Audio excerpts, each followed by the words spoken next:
दिव्यांगता के क्षेत्र में राष्ट्र की सर्वश्रेष्ठ संस्था के रूप में सम्मानित तथा लायंस क्लब नागदा की स्थायी परियोजना स्नेह में रक्षाबंधन पर्व का आयोजन हर्षोल्लास और सांस्कृतिक उत्साह के साथ संपन्न हुआ। इस अवसर पर बौद्धिक दिव्यांग बच्चों ने स्वयं द्वारा तैयार की गई कलात्मक राखियों को एक दूसरे को बांधकर भाई बहन के प्रेम का पावन पर्व मनाया। कार्यक्रम का शुभारंभ मां सरस्वती के चित्र पर माल्यार्पण एवं दीप प्रज्वलन कर मुख्य अतिथि अनुविभागीय अधिकारी रंजना पाटीदार, समाजसेवी शरद जैन गबूल, प्रेस क्लब अध्यक्ष दीपक चौहान, प्रेस क्लब कोषाध्यक्ष Mukesh Jain, lion Vinayraj Sharma, lion Virendra Malpani, lion Salim Khan, lion Rohit Prajapat, lion Anandilal Gagrani, Manoharlal Sharma एवं लायन प्रतीक माहेश्वरी ने किया। संस्था संस्थापक डॉक्टर पंकज मारू ने बताया कि स्नेह में दिव्यांगजनों को आत्मनिर्भर बनाने हेतु सतत व्यावसायिक प्रशिक्षण दिया जाता है, जिसमें उन्हें विभिन्न कलात्मक उत्पादों के निर्माण का कौशल प्रदान किया जाता है। इसी प्रशिक्षण के अंतर्गत बच्चों ने इस वर्ष भी रक्षाबंधन पर्व हेतु 2 माह पूर्व से ही रंग बिरंगी और कलात्मक राखियों का निर्माण कर शहर के प्रमुख विद्यालयों में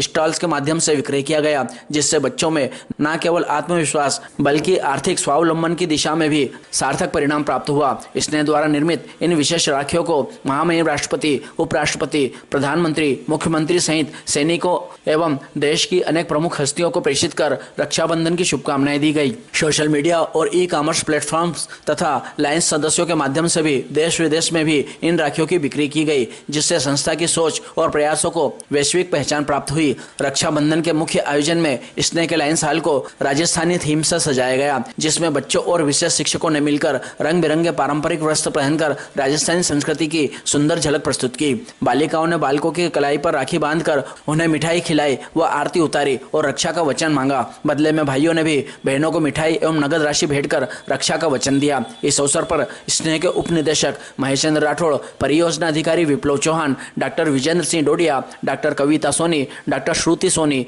मनीष जोनवाल, चंदन सिंह, गुड़िया शर्मा, सुनील गौतम, जीवेंद्र प्रसाद बिसेन, रंजीता तंवर, राकेश सोनी, चेतना सक्सेना, सविता उपाध्याय, पूजा खेरवार, पप्पू पनोला, गौरव नागर, लोकेश चौहान, पिंकी मरमट, सोनू सेन, दिनेश दशलानिया, प्रमोदधर दुबे, आशा नामदेव, मुन्नी बाई, पूजा रेवाल, सोनू निर्मल, बालू मेहताब एवं बच्चे उपस्थित थे।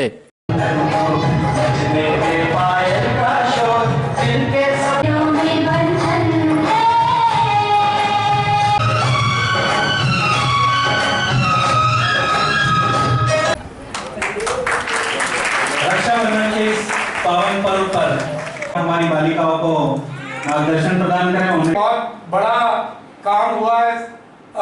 हमारे अभिभावकों की जो संस्था है परिवार और उसका टाइअप है वॉइस ऑफ सैप अमेरिका के साथ। हम एक स्कीम चलाते हैं हितार्थ, जिसके माध्यम से निरामय स्वास्थ्य बीमा हम लोग पूरे देश में करते हैं और जो लोग कवर नहीं है हम हमारे हितार्थ सहायक को ट्रेनिंग देकर उन तक वो बीमा हो ये करवाते हैं और वो पूरा काम स्नेह के माध्यम से पूरे देश में हो रहा है। हमारी पूरी स्नेह की टीम उसमें लगी हुई है। वो प्रोजेक्ट को एक जीरो प्रोजेक्ट करके ऑस्ट्रिया की ऑर्गेनाइजेशन है जो वर्ल्ड वाइड फेमस है, उसने पूरे 6 कॉन्टिनेंट के लगभग 94 देश से ऐसी एंट्रीज मंगाई थी कि वो क्या इनोवेटिव प्रोजेक्ट करते हैं और उन 94 कंट्रीज के प्रोजेक्ट्स में लगभग 650 प्रोजेक्ट्स उसमें सबमिट हुए थे।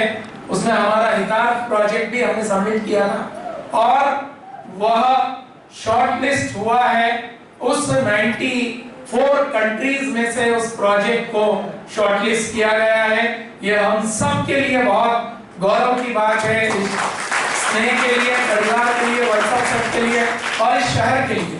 और 10 से 12 फरवरी 2027 को ऑस्ट्रिया के वियना में जो संयुक्त राष्ट्र संघ का कार्यालय है, जहां दिव्यांगजनों के लिए UNCRPD का जो प्रोजेक्ट्स आया था उस पे काम होता है, वहां पर हितार्थ प्रोजेक्ट के बारे में हम जाकर पूरे वर्ल्ड को उसका प्रेजेंटेशन देंगे फरवरी 2027 में। यह हम सब के लिए बहुत गौरव की बात है। मैं पूरी टीम को इसके लिए बधाइयां देता हूँ।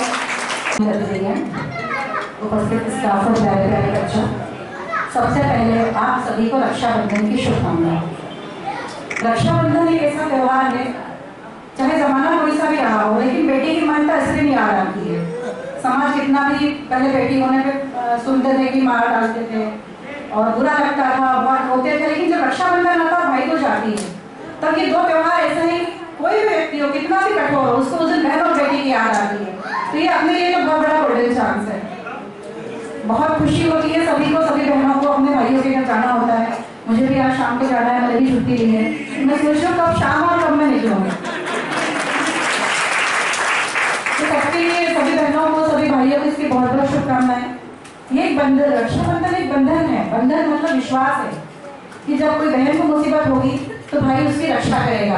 पर आज समय बदल गया है मेरे हिसाब से। तो आजकल भाइयों को भी बहन से राखी, मतलब बहनों को भी राखी बांधनी चाहिए भाई ने। बट बहनें भी, जो बड़ी बहनें होती हैं, छोटी भी होती हैं, वो भी अपने भाइयों की देखभाल करती है, उनकी रक्षा करती है। आज ना तो भाई किसी से कम है, ना बहन किसी से कम है। और इसी को हमको सबको बनाए रखना है। हमारे समाज के लिए एक मैसेज है कि बेटा बेटी सब बराबर है, सभी भाई बहन एक दूसरे के साथ मिलकर रहें, एक दूसरे की मदद करें। और जीवन में जब भी कठिन परिस्थिति हो, भाई बहन के साथ और बहन भाई के साथ खड़ी रहे। आज का जो माहौल है समाज का, हम देखते हैं कई बार पेपरों में भी आप लोग पढ़ते होंगे, भाई बहनों में बहुत विवाद हो जाते हैं, स्पेशल प्रॉपर्टी को लेकर। चूंकि प्रॉपर्टी की बहुत सारी वैल्यू बढ़ गई और हमारा डिपार्टमेंट प्रॉपर्टी का ही काम करता है, तो हमको पता है कि कितने विवाद आते हैं। लेकिन हम सभी को त्योहारों की महत्ता समझनी चाहिए। ये एक दिन ऐसा है जब कितना भी आपका मन मुटाव हो, उस मन मुटाव को दूर किया जा सकता है और रिश्तों को फिर से जिया जा सकता है। तो फिर से सारी प्यारी बहनों और प्यारे बच्चों को, सभी भाइयों को, सभी को रक्षाबंधन की बहुत बहुत शुभकामनाएं। जितनी अच्छी तैयारी की है इतनी तो मैं घर पे भी नहीं कर पाता, लेकिन मैं कोई इतने अच्छे से करेगी बात सबको जल्दी होती है। सब जो बहू है उनको मायके जाना है और जो बहनें उनको भी अपने भाइयों के घर आने की जल्दी होती है, सब दौड़ा बाकी चलती है। तो बहुत बहुत शुभकामनाएं आपको। बहुत अच्छा प्रयास है ये स्नेह की ओर से। और जैसा कि आपके हितार्थ परियोजना को जो अवार्ड मिला है उसके लिए मेरी तरफ से बहुत बहुत शुभकामनाएं।